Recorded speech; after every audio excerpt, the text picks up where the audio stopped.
하나님 말씀 보겠습니다. 하나님 말씀은 이사야 17장 7절입니다. 페이지수로 986페이지, 986페이지 이사야 17장 7절 말씀 다 같이 합독합니다. 시작. 그날에 사람이 자기를 지으신 자를 쳐다보겠으며 그 눈이 이스라엘의 거룩하신 자를 바라보겠고. 아멘. 제목을 따라합니다. 그날에 주님만 바라보라. 네, 그날에 주님만 바라보라. 그런 제목입니다. 창세기에 보면 아담 하와 있지요. 하나님 형상과 하나님의 모양으로 지음받아서 하나님이 그들에게 복을 주어서 하나님이 창설한 에덴 동산이라고 하는 낙원에서 정말 복되게 살았지만 주님을 바라보지 아니하고 선악과 바라보다가 보암직도 하고 먹음직도 하고 탐스럽게도 한지라 선악과 따먹고 범죄하고 타락하고 하나님부터 쫓겨나서 한마디로 말하면 망하고 말았습니다. 거기에서 보면 다른 거 없어요. 주님만 바라보고 살면 되는데 주님을 바라보다가 선악과를 바라보는 바람에 망해버린 것입니다. 성경 말씀 보면 바라보라는 말이 너무 많은데 잘못 보다가 망한 사람이 너무나 많고 주님만 바라보다가 축복받은 사람이 또 많이 기록되어 있습니다. 창세기 13장 10절 보겠습니다. 창세기 13장 10절 말씀입니다.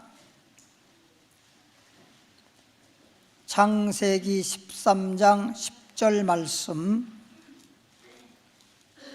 페이지수로 15페이지. 이에 롯이 아브라함의 조카 롯이 눈을 들어 요단들을 바라본즉. 롯이라는 사람이 어디를 바라보고 있어요? 네, 요단 강가에 펼쳐져 있는 그 평야, 정말 농사짓기 좋고 짐승도 길르기 좋고 잘 살아보세 할 수 있는 그런 지역을 바라보고 있는 것입니다. 이에 롯이 눈을 들어 요단들을 바라본즉 소알까지 온 땅에 물이 넉넉하니 여호와께서 소돔과 고모라를 멸하시기 전이었는고로 그랬어요. 여호와의 동산 같고 그 요단뜰서부터 시작해서 그 넓은 평야가 마치 에덴 동산, 여호와의 동산 같다는 거예요. 너무너무 물이 넉넉하고 그리고 정말 아주 기름진 땅, 농사하기 좋은 땅, 그런 얘기죠. 여호와의 동산 같고 애굽 땅과 같았더라. 애굽 땅과 같았더라. 여러분, 애굽 땅이라고 하는 건 여러분이 잘 알다시피 이스라엘 백성들이 지금 애굽에 약 400년 동안 종살이 했지 않습니까? 근데 애굽에 종살이한 그 시초가 야곱이 11번째 아들 요셉이가 애굽에 가서 총리가 됐는데 총리가 되고 7년 동안 풍년이고 7년 동안 흉년 들었을 때 그 땅이 얼마나 비옥한 땅이고 좋은 땅이었는지 농사를 지어서 그 곡물들을 저축해 놨다가 7년 흉년 때 자기네 나라뿐만 아니라 많은 나라 사람들, 민족들을 살릴 수 있었던, 그렇게 수확을 많이 거둬들일 수 있는 좋은 땅, 아주 비옥 같은 땅이었습니다. 그게 애굽 땅과 같았더라. 하나님의 동산 같기도 하고 애굽 땅과 같았더라. 그렇게 요단뜰과 그 평야가 좋은 땅이었다, 이런 뜻인 것입니다. 그래서 아브라함이 하나님의 지시에 따라서 가나안 땅에 롯과 함께 살았는데 롯은 거기서 살다가 요단뜰을 바라보고 요단 쪽으로 가고 소돔 고모라로 갔다가 결과적으로 망했죠. 육신적으로는 성공했습니다. 그런데 하나님께서 소돔 고모라를 심판해서 불심판에서 멸망할 것은 꿈에도 생각 못했죠. 세상에서도 자연재해로 다가오는 그런 재앙들은 사람들이 알지도 못하고 또 그런 일이 다가오게 되면 속주무책으로 당하는 거지 방법이 없어요. 지금 세계적으로 보면 각 나라마다 지진과 그리고 또 무슨 화재라든가 또는 너무 더워서 너무 또 추워서 이런 기상이변에 의해서 벌어지는 그런 재난재해가 요즘에 속출되고 있는데 뉴스를 보더라도 여러분이 많이 들어서 알 거예요. 여러분 잘 모르지 내가 뉴스 해줘야지 항상. 지금 그렇게 그런 일들이 많이 벌어지는데 지금 하나님께서 아브라함에게는 사람들이 보기에는 좋지 않은 땅, 황무지 같은 땅인데 축복의 땅으로 주님께서 역사해 주셔서 아브라함은 결과적으로 복 있는 사람이 되었고 롯이라고 하는 사람은 자기가 주님을 바라보고 주님을 의지하고 살지 아니하고 요단뜰을 바라보고 소돔고모라를 바라보고 돈 버는 것만 바라보고 세상만 바라보고 그러다가 결과적으로 망했잖아요. 그러니까 육신적으로는 롯이라는 사람의 그 자기의 어떤 판단이라든가 그런 것들이 남달랐다는 뜻입니다. 굉장히 똑똑했어요, 가만히 보면. 근데 세상에 똑똑한 걸로 되는 게 아니더라고. 지식이 많다고 되는 것도 아니더라고. 그러니까 오죽하면 지식으로 되는 것도 아니고 또 사람의 어떤 노력이라든지 그런 걸로 되는 게 아니기 때문에 대부분 사람들이 야, 운때가 맞아야 된다 그런 말을 하는 거야. 근데 그 사람들은 이제 막연하게 말하는 거죠. 운때라고 하는 건 막연하게 말하는 거예요. 도대체 운이라고 하는지 뭔지도 모르고 또 운이라고 하는 것이 운으로 되어진다라고 하는 것이 확실하다고 한다면 그럼 운에 대해서 좀 연구 좀 하고 그러면 될 텐데 그 운이라고 하는 것은 사람의 세계에서 어떤 만들어지거나 사람들의 노력으로 이루어지는 것이 운이 아닌 것입니다. 그러니까 그냥 그렇게 말하고 마는 거예요. 또 잘 하다가 뭘 안 되면 사람들이 그냥 팔자 타령하고 세상 탓을 하고 조상 탓을 하고 운이 없다 그러고 마는 거죠. 그건 어쩔 수가 없는 거예요. 따라합시다. 하나님이 복 주시면 복되게 살 수 있다. 그러니까 복 주시는 주님을 바라봐야지. 주님은 바라보지 아니하고 세상 사람들과 또 동일하게 세상을 바라보고 현실을 바라보고 그렇게 바라보면 소돔 고모라에서 멸망받던 롯과 같이 결과적으로는 롯과 같은 신세가 되고 마는 것입니다. 역대하 20장으로 넘어가겠습니다.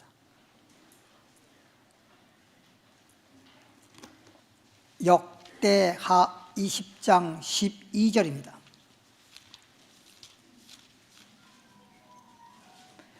페이지수로 680페이지 역대하 20장 12절 말씀입니다.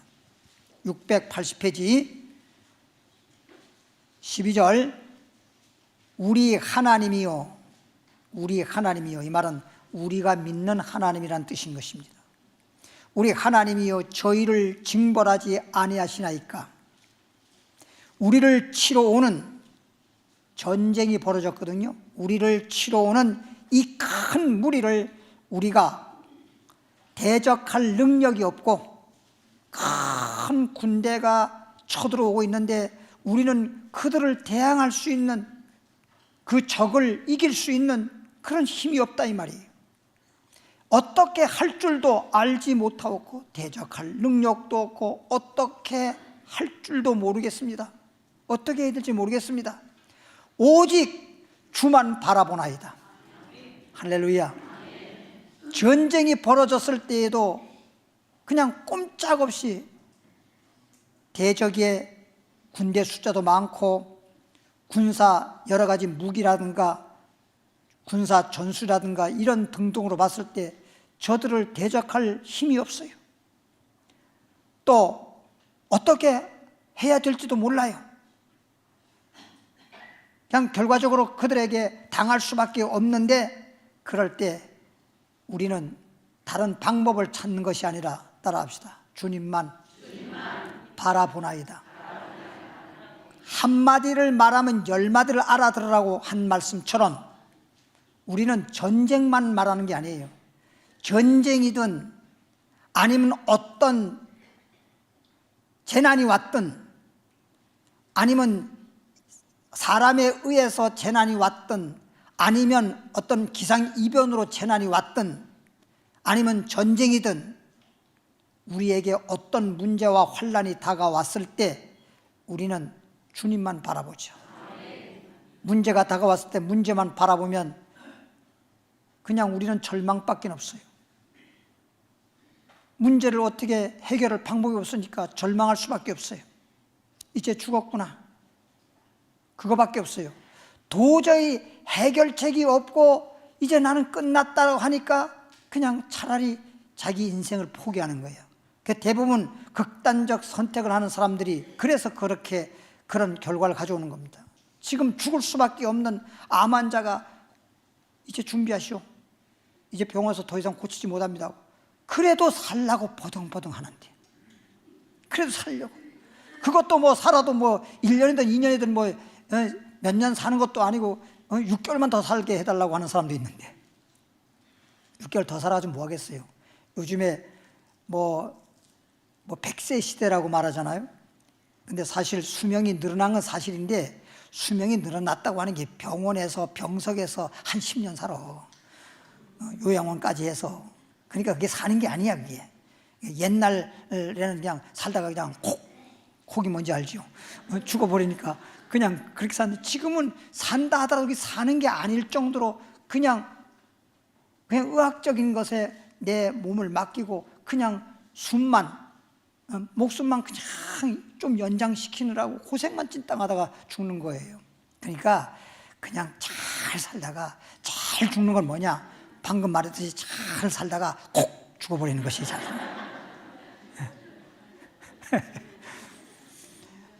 20절로 넘어갑니다.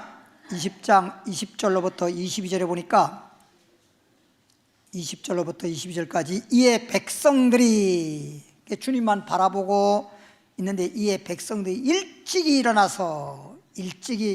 일어나서 두고와 둘로 나가니라. 나갈 때에 주님을 바라보면서 전쟁터로 나가는 거죠. 여호사밧은 왕입니다.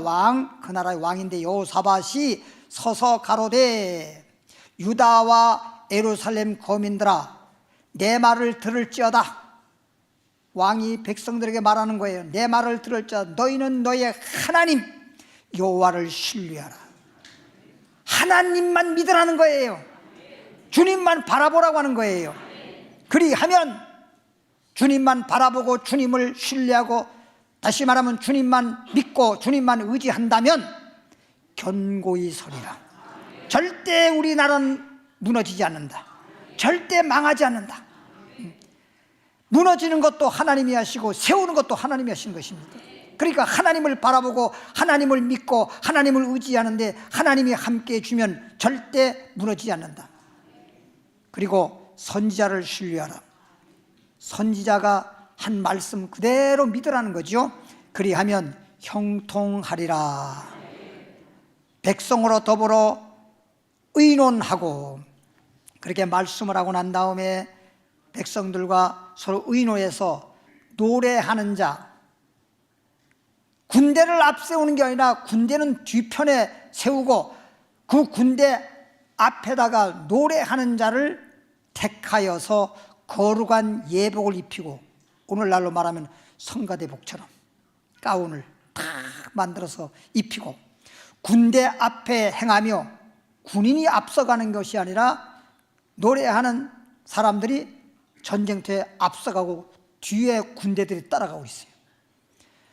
군대 앞에 행하며 여호와를 찬송하여 이르기를, 하나님께 찬송하는 거예요. 하나님께 찬송하는 거예요. 여호와께 감사하세. 찬송하면서 여호와께 감사하세. 그 자비하심이 영원하도다 하게 하였더니, 그 노래와 찬송이 시작될 때에 막 노래를 끝마칠 때가 아니라 노래가 하고 찬송하는 그게 시작할 즈음에, 다니엘서 보면 다니엘이가 기도할 즈음에, 기도할 시작할 때 벌써 응답이 떨어진 것처럼 찬송할 시작할 때 벌써 여호와께서 복병을 두어, 하나님께서 복병을 두어 유다를 치러 온 암몬 자손과 모압, 이 암몬 자손 모압 자손들은 지난번에 말씀드렸죠. 세일산 사람을 치게 하심으로 저희가 뭐 했으니? 패했지요. 아무리 군사가 많고 정말 대단한 군대라고 하더라도 하나님을 의지하고 하나님만 바라보고 하나님만 믿고 하나님이 함께하면 우리는 승리하는 것입니다. 우리가 전쟁도 사실 어떤 군대 숫자로 또는 뭐 무기가 상대편보다 더 무기가 많아서 이기는 게 아니고 하나님이 이기게 해주는 거예요. 따라합시다. 하나님이 이기게 해주신다. 그래서 여러분 잘 알다시피 아말렉하고 유다 이스라엘 백성들하고 싸울 때 보십시오. 여호수아 군대, 소위 이스라엘 군대, 여호수아가 이기고 돌아올 때 우리가 이겼다고 그랬지 않습니까? 근데 하나님께서 말씀하기를 여호수아 귀에다가 알려주되 아주 그냥 귀에 딱지가 질 정도로 그렇게 말하기를 여호와 니시, 하나님이 승리케 해주셨다, 하나님이 이기게 해주었다 라는 것을 지금 말해주고 있잖아요. 승리는 하나님께 있는 것입니다. 베드로 마태복음 14장입니다. 28절. 마태복음 14장. 그래서 찬양이 참 중요한 겁니다.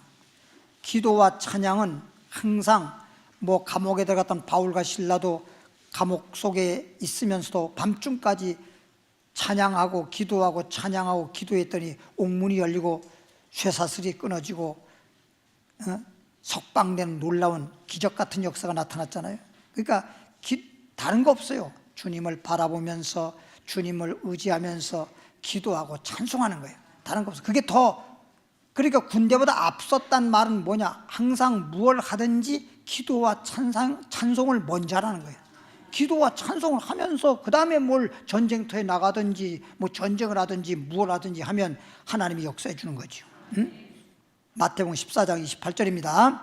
베드로가 대답하여 가로되 주여 만일 주시거든.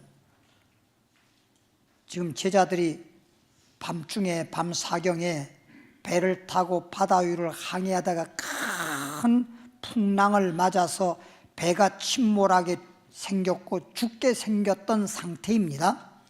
그때 이제 예수님이 바다 위를 걸어오셨고 베드로가 예수님에게 대답하지요. 가로되 주여 만일 주시거든. 왜? 그들은 바다 위에 그 밤 사경에 사람의 모습이 나타나서 바다 위를 걸어간다라고 하는 것은 꿈에도 본 적이 없고 그건 유령밖에는 생각이 안 들어요. 그러니까 유령이라고 생각을 해서 풍랑에도 지금 말로 다 할 수 없을 정도로 공포에 그냥 짓눌려 있는데 유령이 나타났다고 하니까 야, 저 유령 때문에 큰 바람이 불어오고 우리가 죽게 생겼다라고 생각했을 때 얼마나 무서웠겠습니까? 그러니까 유령이 아니라 주님께서 말하기를 내다, 나 주님이다. 정말 주님이라면, 유령이 아니고 주님이라면 나를 명하사, 나에게 명령하사 물 위로 오게 하소서. 예수님이 바다 위에 풍랑 위에 걸어 오시듯이 나도 바다 위에 풍랑 위에 걸을 수 있도록 해 주소서. 한데 오라 하시니, 그렇게 말하니까 예수님께서 그래 걸어와라 하시니 베드로가 배에서 내려 물 위로 걸어서 예수께로 가되, 바람을 보고 또 예수께로 가다가 주님을 보고 바다 위를 걸어가다가 또 풍랑 치는 걸 또 그건 뭐하러 봐. 언젠 뭐 풍랑 안 쳤어. 또 주님 바라보고 주님에게로 가다가 풍랑을 바라보니까 그냥 빠져버렸잖아. 바람을 보고 무서워 빠져가는지라 소리질러 가로되 주여 나를 구원하소서 하니, 여기서 다른 건 생각할 거 없고 주님을 바라보면 풍랑도 밟고 걸을 수 있고 풍랑을 바라보면 풍랑에 빠져서 죽을 수밖에 없다는 겁니다. 어떤 풍랑이 다가오든 여러분요, 풍자는 바람 풍자인데 뭐 가정에 풍파가 일었느니 풍자 많이 쓰잖아요. 그러니까 그러한 가정적인 거든 물질적인 거든 여러분이 하는 일, 사업, 우리의 삶에 있어서 정말 강한 바람이 태풍처럼 불어서 풍랑이 일고 그것으로 인해 가지고 큰 재난과 재해를 당할 수밖에 없는 상황이 있을지라도 따라합시다. 주님만 바라보자. 주님만 바라보고 주님께 나아가면 풍랑도 다스리는 주님께서 역사해 주시는 것입니다. 할렐루야. 아니 그 바다 위를 걸어간다라고 하는 건 있을 수가 있는 거예요? 있을 수가 없는 거예요? 절대 있을 수 없는 겁니다. 그건 주님만 하실 수 있는 것입니다. 그러니까 주님을 의지하고 주를 믿으면 우리가 상상할 수 없는 기적 같은 역사가 나타나는 거예요. 어쩌면 예수 믿는 사람들은 기적 가운데 사는 겁니다. 그냥 내가 나름대로 노력하고 내 계획대로 내 노력으로 내 힘으로 살아간다고 하면 일반 사람들과 살아가는 삶이 뭐가 달라요? 마찬가지잖아요. 근데 우리는 주 안에서 주님이 능력 주신 자 안에서 주님이 함께 하시고 주님이 지켜주시고 주님이 기적을 베풀어 주시는 가운데 살기 때문에 하루하루가 알고 보면 기적 같은 삶을 살고 있는 거예요. 할렐루야. 요즘에 보면 뭐 사건 사고가 너무 많이 뭐 이렇게 발생해서 엄청난 피해를 입는 경우가 많은데 내가 그런 일을 안 당했다고 해가지고 그냥 그 사람에게만 그런 일이 다가왔다 생각하면 안 돼요. 하나님이 나를 지켜주신 겁니다. 하나님이 지켜주셨기 때문에 그런 일이 안 다가오는 거예요. 그러니까 오늘도 하나님 주께서 나를 지켜주셨습니다. 오늘도 하나님께서 나에게 평안 주셨습니다. 하나님께서 함께 하셨습니다. 오늘도 기적 같은 하루였습니다. 하루를 마치면서 이러한 고백과 그러한 감사와 기도가 있어야 되는 것입니다. 그냥 오늘 아무런 일 없으니까 아무런 없다 그러고는 그냥 아이고 졸린다 그래가지고 빨리 들어가서 그냥 눈만 붙이고 잠만 자려고 하지 말고 먼저 하나님 앞에 오늘도 하나님의 은혜였습니다. 하나님이 지켜주셨습니다. 하나님이 나와 함께 하셨습니다. 하나님 감사합니다. 오늘도 기적 같은 하루였습니다. 그런 고백과 그런 믿음 속에 살아야 되는 것입니다. 히브리서 11장 24절로 갑니다. 저 뒤편 쪽으로 가면 히브리서 11장 24절로 26절까지지요. 365페이지 365페이지 히브리서 11장 24절로 26절에 보면 믿음으로 모세는 참 제일 먼저 믿음으로가 시작하잖아요. 하나님을 믿고 하나님 자녀된 우리들은 매사에 믿음으로 시작해서 믿음으로 완성하는 것입니다. 뭘 하더라도 내 생각으로 앞세운다라든지 내 방법으로 내 계획을 앞세우는 게 아니라 매사에 믿음으로 시작하는 거예요. 믿음으로 모세는 장성하여 믿음으로 장성했지요. 바로의 공주의 아들이라 청함을 거절하고.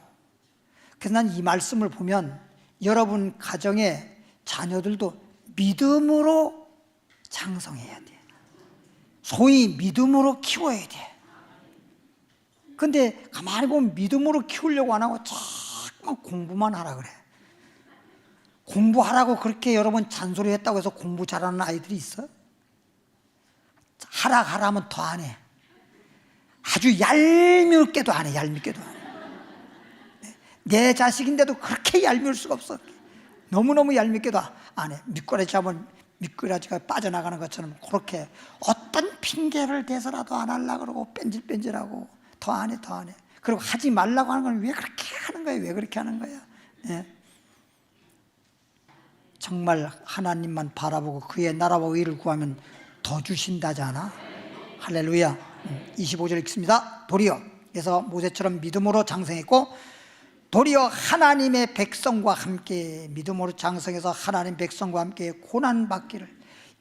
진짜 믿음이 있고 신앙이 성장한 사람은요, 고난을 싫어하지 않습니다. 고난 자체가 좋은 건 아니지만 고난이 다가오는 것은 축복받을 수 있는 기회입니다. 그게 축복의 징조요, 축복받을 수 있는 기회인데 그것을 모르고 자꾸 고난을 피하려고 하기 때문에 문제인 거예요. 고난을 너무 피하려고 하면 안 돼요. 지금도 여러분이 어떤 분들이 와서 저에게 기도 받으러 오지 않습니까? 목사님 여기도 아프고 저기도 아파요. 어떤 사람은 머리서부터 발까지 아파요.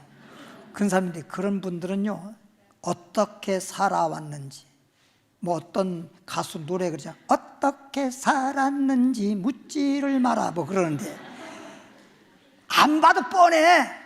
너무 편하려고 말하고 안 움직이려고 하고 그냥 고생하는 걸 너무나 싫어했던 사람들은 몸이 많이 아파. 움직이고 고생 많이 했던 사람들은요, 고생하는 흔적은 손이든지 여러 가지 보면은 흔적은 많아도 그래도 아직도 강건해. 25절 다시 읽습니다. 도리어 하나님의 백성과 함께 고난받기를. 고난. 그래서 기독교는 십자가란 말이에요. 십자가는 고난의 상징이거든. 십자가 쥐고 주님을 따라가라 그랬잖아요. 잠시 죄악, 이 세상에 사는 건 잠시라고. 잠시 영원하지 않잖아요. 잠시 죄악의 낙, 죄악 세상에서 낙을 누리는 것보다 더 좋아하고 고난받는 것이. 왜? 이 고난을 통해서 영원한 거거든. 영원한 상을 받을 수 있단 말이야. 그래서 잠시 죄악의 낙을 누리는 것보다 더 좋아했대. 고난을 더 좋아했대. 세상에 즐겁고 세상에 뭐 기쁨과 세상적으로 육신적으로 행복하다고 하는 거, 그거보다도 고난받는 걸 더 좋아했다잖아. 그리스도를 위하여 받는, 예수 때문에 받는 능력을 애굽의 모든 보화보다도 더 큰 재물로 여겼으니 이는 상 주심을 바라봄이라. 저는 누가복음 16장에 보면 부자와 나사로의 사건을 보면 부자가 음부에 가가지고 불꽃 가운데 너무너무 고통스러워서 하나님 앞에 부자가, 하나님 저도 나사로가 있는 낙원에 좀 있게 해 주십시오. 안 된다. 한 번 음부에 가면 영원히 음부와 지옥이고 한 번 낙원과 천국에 가면 영원히 낙원이요 천국이다. 응? 돌이킬 수 없다. 그러면 어떻게 해요? 너 왜 그렇게 음부에 갔는지, 지옥의 심판을 받는 건지 너 알아? 뭔데요? 내가 이 땅에 살았을 때를 기억하라. 넌 얼마나 부자로 부유하게 살았냐? 너는 땅에 있을 동안에 좋은 걸 받았으니 이렇게 고통을 받고 있는 것이고, 나사로는 자기가 잘못 살아서 지금 가난한 거지 무슨 누구 탓할 것도 없지만, 뭐 주님을 위해서 거지 생활한 건 아니지만 그렇더라도 가난하게 살면서 고난받았기 때문에 하늘나라에서 이렇게 풍요롭게 영원한 즐거움으로 살고 있는 것이다. 땅에서 어떻게 살았는가를 기억하라는 거예요. 그러니까 그냥 나사로처럼 주님을 위한 고난이 아님에도 불구하고 그렇게 주님께서 말씀했는데, 주님을 위한 고난을 하늘나라에 가면 얼마나 큰 상을 받겠냐고. 고난이 나쁜 게 아닙니다.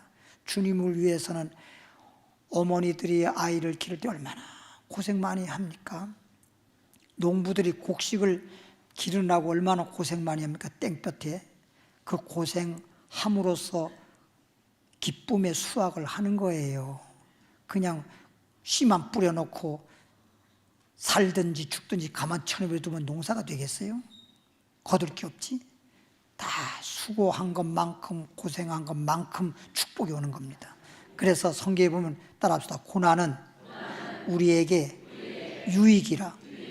고난이 유익이라 그러는데 우리는 맨날 조그만 어려움이 다가오면 축복의 징조인 줄도 모르고 뭐 시험 받았네, 뭐 했네, 자꾸 그러거든. 이건 믿음이 없는 사람들이 그렇게 말하는 거예요. 세상적인, 아직 교회는 다니지만 아직도 세상적인 것이 더 많아. 믿는다고 하면서도 영적으로 믿음이 충만하게 되면 오히려 고난을 선택하게 되고 고난을 낙을 누리는 거란 말이에요. 고난이 더 축복이라는 것을.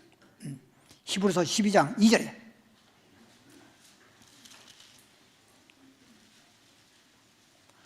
히브리서 12장 2절 말씀 보면 믿음의 주요, 믿음의 주요. 우리 주님은 우리가 믿음으로 말미암아 우리를 죄에서 구원하시고 영원한 생명 주시고 고난과 환난 가운데서도 주님만 의지하고 주님만 믿음으로써 승리케 해주시고 축복해 주시는 그런 주님이기 때문에 주님을 믿음의 주님이라고 그러는 거예요. 예수 믿음으로 구원받거든. 예수 믿음으로 해결받거든. 믿음의 주요 또 온전케 하시는 이인 예수를 바라보자. 누굴 바라보자? 예수를 바라보자. 예수 믿는다고만 하지 말고 주님만 바라보자. 하와처럼 선악과 바라보고 롯처럼 요단뜰이나 바라보고 소돔 고모라나 바라보고 돈 버는 것만 바라보다가 멸망당하는 자 되지 말고, 저는 그 앞에 있는, 저는 이 말은 예수님은 이 땅에 오셔가지고 지금 십자가에 못 박혀 죽어야 되는 그 앞에, 자기 앞에 있는 저 하늘나라의 즐거움을 위하여서 현재 고난이 다가오고 있지만 그 고난을 통해서 저 하늘나라의 그 아름다운 그것을 생각을 해서 십자가를 뭐 했어요? 참으사 십자가를 지는 걸 다 견뎌냈잖아요. 제가 여러분에게 설교할 때 말씀한 기억이 나는데, 순교도요 그냥 한마디로 말해서 그냥 갑자기 요즘 묻지마 그런 어떤 살인사건 같은 갑자기 와서 푹 찔러서 죽어버리면요 순교하는 것도 쉬울 것 같아. 순교하는 것도 요한계시록 9장에 보면요 5개월 동안 죽을 수도 없는 고난이 5개월 동안 지속됩니다. 죽을래도 자기가 죽고 싶어도 죽을 수가 없는, 그러면서 엄청난 죽기보다 힘든 고통이 5개월 지속돼요. 그걸 참고 견뎌내야 된다니까. 그럼 예수님도 그냥 사형 선고, 빌라도가 사형 선고 내리고 난 다음에 그냥 딱 갖다 놓고 그냥 옛날 사극 보면 막 칼로 목을 치듯이, 그러면 잠깐 좀 공포는 있지만 그냥 목 자르면 빨리 죽어버리는데, 그 무거운 십자가를 짊어지게 하셔서 그 무거운 십자가를 짊어지고 갈보리 언덕이라고 하는데, 성경에는 갈보리 언덕이라는 말은 없고 골고다 언덕이야. 근데 이제 영어 성경어로 번역할 때 갈보리 언덕으로 번역이 돼가지고 갈보리 언덕이라고 그러기도 하고 골고다 언덕이라고 하는데, 그냥 그 말이니까 그 말인 줄 알고, 흰 말이나 백말이나. 그래서 골고다까지 올라가려면 그 예수님이 심판당한 그곳에부터 잡혀가 가지고 십자가 짊어지고 골고다까지 가는 그 길이 엄청 멀어요. 그러면 가면서 또 그냥 무거운 십자가만 짊어지고 가는 게 아니라 그냥 뒤에서 로마 병정들이 채찍으로 막 때려서 온 몸이 그냥 피투성이고 가다가 그냥 넘어지고 쓰러지고, 그리고 매 맞으면서 갈보리 언덕까지 십자가 짊어지고 올라가서 십자가에 양손과 양발에 큰 쇠 대못을 박잖아요. 그것이 우리가 상상만 하는 거지, 그냥 말로만 이렇게 하는 거지, 실제 예수님이 십자가에 못 박힐 때 그 현장을 여러분이 실제 봤다고 하면 눈 뜨고 볼 수가 없죠.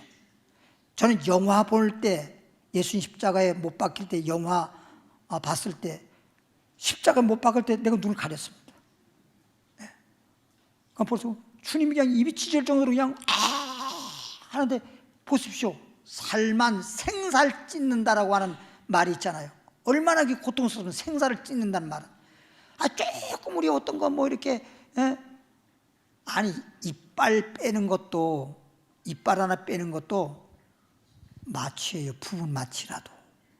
요 이빨 하나 빼는 것도 그거 얼마나 아프다고 그걸 또 마취를 하는데, 그 큰 쇠못으로 살만이 아니라 손에 발에 박았을 때 뼈가 으스러지잖아요. 뼈를 깎는 아픔이라고 하는 거, 생살 찢는 아픔보다 뼈를 쇠못이 뼈를 통과했을 때, 뼈가 으스러졌을 때 엄청난 고통이죠. 그 고통을, 우리 죄 때문에 그런 고통을 겪으신 거잖아. 그리고 십자가에 못 박았는데 여기에 뭐 뼈가 으스러졌다고 해서 죽나요? 고통만 심하지. 그리고 또 피를 흘려서, 또 옆구리 창 찔려서 피가 다 빠져서 돌아가신 거잖아. 그럼 피가 다 빠지는 동안까지 얼마나 힘들었겠냐고요. 그 고난의 시간이 그냥 팍 죽어버리면, 죽는 건 죽는 거라 하더라도 덜 고통당하지. 그래서 우리 주님이 이렇게 십자가를 통해서 그 고통을 참고 견디는 그 시간이 너무 길었단 말이에요. 십자가를 참으사 부끄러움을 게으지 아니하시더니 하나님 보좌 우편 앉으셨느니라. 죽었다가 살아나시고 부활하셔서 하나님 보좌에 가지 않았느냐. 그러므로 예수님 십자가 진 것처럼 너희도 십자가 지고 나를 따라와라. 십자가 지지 않고 예수님을 따라오면 주님 따라오는 목적이 합당치 않다. 따라오면 뭐하냐 이거지. 주님을 그냥 따라만 온다고 되는 게 아니라는 거예요. 십자가 지고 주님을 따라와라. 십자가로 예수님이 승리했듯이 너희도 십자가로 승리할 수 있는 것이다. 할렐루야. 그래서 찬송 부를 때도 십자가 무한영광일세 이런 찬양도 있고, 십자가에 대한 노래가 많이 있고, 제가 가사 만든 것도 십자가에서 다 이루셨네 라는 찬양도 있는데, 정말 십자가라고 하는 그 찬양을 부를 때면 예수님 십자가 지신 것을 막 상상하면 그냥 엄청나게 눈물도 나고, 또 그러면서 주님이 그 엄청난 고통을 당했는데 그게 나한테는 엄청난 또 은혜가 되는 거야. 은혜가. 예수님의 고난이, 내가 죄로 인해서, 나의 죄로 인해서 내가 그 죄값을 받아야 되는데 예수님이 대신 내 죄를 담당하시고 내가 당해야 할 고통을 당하시고 내가 죽어야 할 그 자리에 대신 죽어주셔서 이렇게 내가 구원받았구나. 그리고 얼마나 감사합니까? 그런 찬양을 부르고 그런 말씀 들으면서 눈물이 안 난다고 그러면 그 사람은 그냥 마음이 보통 강팍한 게 아니에요. 베드로후서로 갑니다. 3장 10절. 베드로후서 3장, 베드로후서 찾아보고 오늘 설교 마치도록 하겠습니다. 3장 10절입니다. 베드로후서 3장 10절 말씀 보면, 그러나 386페이지 베드로후서 3장 10절에 그러나 주의 날이 도적같이 오리니, 주의 날이, 주님이 오시는 날이 마치 도적같이 온단 말이에요. 다른 게 주님이 도적같이 온다는 게 아니라 주님이 오시는 그 날이 도적같이 온단 말이에요. 도적이 몇 날 몇 시에 온다라고 예고하고 와요? 몰래 와요? 그러니까 몰래 오니까 도적이 들어올 줄 몰랐지. 우리도 예수님이 오시는 날을 모르니까 언제 올지 몰라가지고 준비도 하지 않고 있다가 도적당하듯이 그냥 망한단 말이에요. 도적이 올런지 안 올런지, 또 온다 하더라도 언제 올는지 모르더라도 항상 문단속 잘하고 그렇게 한 가정에는 도적이 침입을 잘 못해요. 근데 그렇지 않고 도적이 들 거라고는 생각도 안 하고 있었기 때문에 당하고 난 다음에서 아이고 도적 맞았어, 뭐 했어, 지금 그러는 거지. 대부분 주님이 오시는 날이 마치 도적이 오는 것처럼 그날에는 하늘이 큰 소리로 떠나가고, 여러분 주님이 오신 날은 하늘이 큰 소리로 떠나간대요. 떠나가고 체질이 뜨거운 불에 풀어지고 땅과 그 중에 이 땅에 그 중에 있는 모든 일이 다 드러난다는 거예요. 다 드러난다. 다 드러나리로다. 예수 믿었던 사람, 예수 믿지 않았던 사람, 예수 믿는 사람들 보고 미쳤다고 했던 사람들, 미친 게 지가 미친 거지. 이제 다 드러나. 거짓도 드러나고 진실도 드러나고 다 들통나가지고, 아이고, 내가 그때 당시에 노아 당시를 잠깐 말하면, 망하는 사람이 노아를 얼마나 조롱하고 얼마나 노아에 대해서 비난하고 그랬겠습니까? 근데 홍수에 이제 심판이 와서 죽게 되니까, 아이고, 노아 말을 들었어야 되는데, 노아 같이 방주를 만들었어야 되는데, 내가 미쳤지. 그러니까 비 오기 전에 노아가 방주 만들 때는 노아가 미쳤지 그랬다니까. 다들 노아가 미쳤지. 저 할아버지 미쳤어. 나이가 많다 보니까 망령 떨어 미쳤어. 그래갖고 이제 죽게 되니까 내가 미쳤지 그런 거야. 그게 다 드러나는 거라니까. 노아 때 얘기 이런만 듣지 마세요. 노아의 때와 똑같다고 그랬으니까 이 노아에 대한 말씀, 성경에 나와 있는 지나간 역사적인 말씀도 다 오늘날 우리들에게 경고의 말씀을 주는 거란 말이에요. 경각심을 가지라고. 3장 12절에 하나님의 날이, 12절 봅니다. 12절, 하나님의 날이, 주님이 오시는 날이 마치 도적같이 온다 이 말이지. 하나님의 날이, 이 말은 주님이 오심으로 인해서 하나님 날이 이루어지죠. 하나님의 날이 임하기를 바라보고, 하나님의 날이 임하기를 바라보고 간절히 사모하라. 우리는 현재의 주님을 믿고 신앙생활하고 기도하고 하지만, 우리가 현재도 현재지만 주님의 날이 임할 것을 사모하는 그런 믿음이 있어야 된단 말이에요. 주님이 그냥 내가 살기가 힘드니까 주님 빨리 오세요, 그거는 주님 오시는 날을 간절히 사모하는 게 아니고, 그런 게 아니고, 내가 힘들어서 빨리 오세요 그러는 게 아니고, 예를 들어서 외국에 남편이 근로자로 일하러 갔는데 아내가 남편한테 전화로, 요즘엔 전화로 하겠죠. 옛날엔 편지로 많이 했는데, 하여튼 여보 빨리 와, 나 너무 힘들어, 너무 고생스러워, 그래서 오라고 하는 거 하고, 여보 보고 싶어, 당신 사랑해, 그래서 빨리 오기를 바라는 거하고는 질적으로 다른 거야. 남편이 오기를 바라는 거는 오라고 하는 말은 똑같은데, 남편을 사랑하고 싶고 보고 싶고 그래서 오라고 하는 거 하고, 빨리 오라고 하는 거 하고, 내가 너무 힘들어, 당신이 없어가지고 고생스러워가지고 빨리 남편이 오므로써 고생을 조금 면할까 싶어가지고 그렇게 오라고 하는 건 질적으로 다르다는 거예요. 우리가 주님 세상이 너무 힘들어요 살기가, 주님 빨리 와주세요 그거 하고, 주님, 제가 그래서 노래 가사에 주님 보고 싶어요, 주님 만나보고 싶어요, 그런 찬양도 만드는 게 있는데 그건 그때 가서 읽어보고. 간절히 사모하라. 그날에, 하나님 날에 하늘이 불에 타서 풀어지고, 하늘도 다 불에 타서, 불심판이니까 하늘도 불에 타서 다 없어지는 세상이 오고, 체질이 뜨거운 불에 녹아지려니와, 우리는 예수 믿는 우리는 그의 약속대로, 하나님이 약속하셨잖아. 약속이란 말은 뭐예요? 예수 믿으면 구원받고 영생 얻으리라.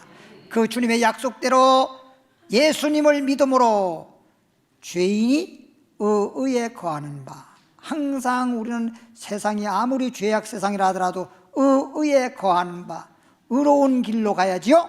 의에 거하는 바 새 하늘과 새 땅을 바라보나니, 새 하늘과 새 땅, 하나님 나라 새 하늘과 새 땅을 바라보는도다.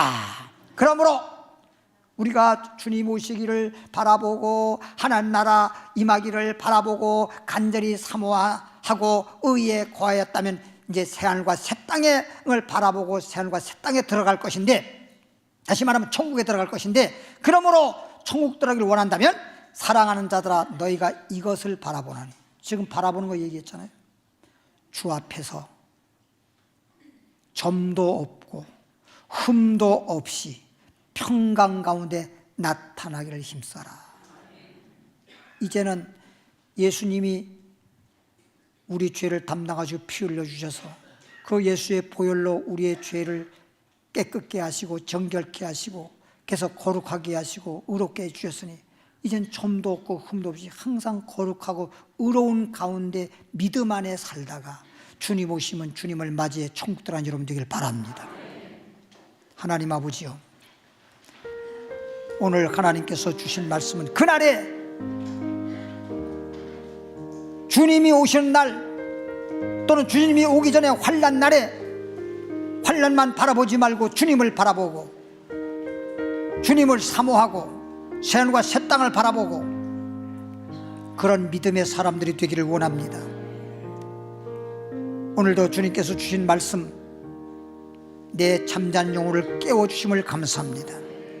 이제 항상 깨어서 말씀에 깨어있게 하시고 깨어서 기도하게 하시고 깨어서 감사하게 하시고 항상 주와 더불어 동행하는 삶을 살게 하여 주옵소서. 이 시간 주님 앞에 예물 드리고자 옵나이다. 믿음으로 감사함으로 예물 드리오니 하나님 기뻐 연락해 주옵소서. 예수님 이름으로 축복 기도하옵나이다. 아멘.